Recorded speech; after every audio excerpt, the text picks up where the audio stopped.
प्रिय मित्रों, जय श्री कृष्ण।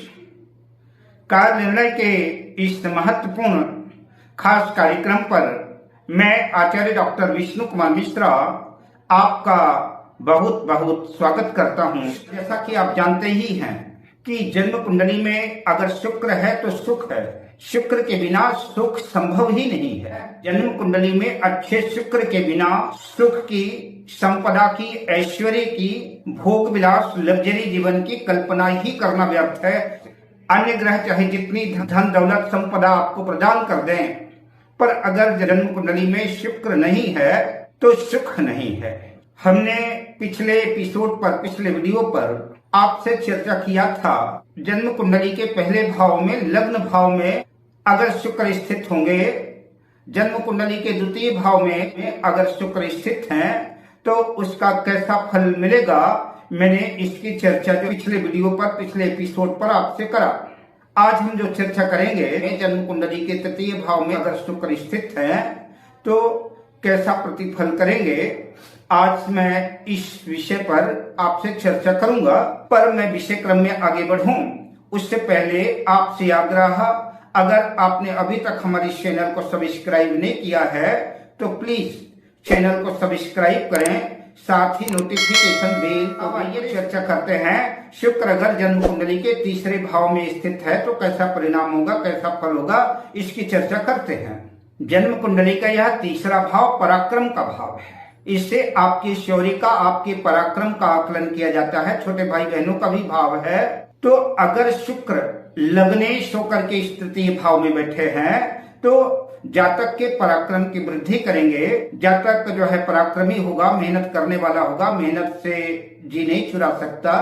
यहाँ पर बैठ करके शुक्र जातक के हुनर को, जातक के स्किल को निखारेंगे, तराशेंगे। ऐसे जातक कई बार अपनी रचनात्मक, अपनी कलात्मक प्रतिभा से दौलत, शोहरत सब कुछ अर्जित करते हुए देखे गए हैं। ऐसे जातक घूमने फिरने और छोटी यात्राओं के शौकीन होते हैं।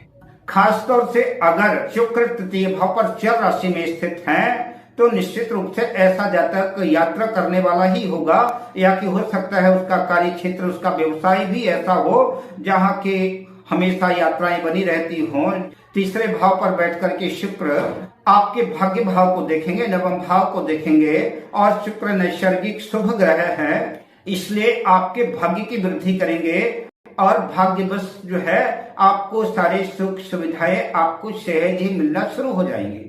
यहाँ पर बैठ करके शुक्र आपके भाग्य में भी चार चांद लगा देंगे। इंटरनेट, मीडिया, कम्युनिकेशन के क्षेत्र में ऐसे जातक अच्छा प्रदर्शन करते देखे गए हैं। ऐसे जातकों को अपने छोटे भाई बहनों का भी साथ सपोर्ट मिलता है, और ऐसे जातक अपने छोटे भाइयों की भी जिंदगी को संवारने का प्रयास करते हैं, उनकी भी मदद करते हैं। यहाँ पर स्थित शुक्र ट्रेवल एजेंसी के क्षेत्र में भी जो है सफलता दिलाते हैं।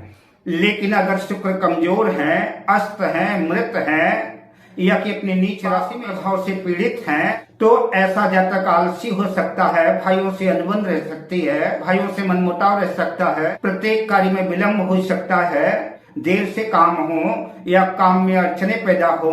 पुरुषों के वैवाहिक जीवन में भी समस्याओं का सामना करना पड़ सकता है, वैवाहिक जीवन में भी कठिनाइयां खड़ी हो सकती हैं। तो तीसरे भाव में अगर शुक्र कमजोर है तो विपरीत परिस्थितियों का सामना करना पड़ सकता है। अब आइए कमजोर शुक्र को मजबूत करने के कुछ महत्वपूर्ण उपायों की चर्चा कर लेते हैं। शुक्र अगर जन्म कुंडली में कमजोर हैं, अस्त हैं, मृत हैं, तो शुक्र की ताकत बढ़ाने के लिए किसी योग्य ज्योतिर्विद से सलाह लेकर के उत्तम किस्म का डायमंड हीरा धारण करना चाहिए। जो लोग हीरा धारण नहीं कर सकते, उनकी आर्थिक स्थिति अलाउ नहीं करती, ऐसे लोग सफेद पुखराज या कि सफेद ओपल भी धारण करेंगे, तब भी उनको लाभ। ऐसे जातक लगभग प्राय हमेशा सफेद कपड़े पहने और प्रेस किए हुए साफ सुथरे कपड़े पहने और इत्र का प्रयोग करें।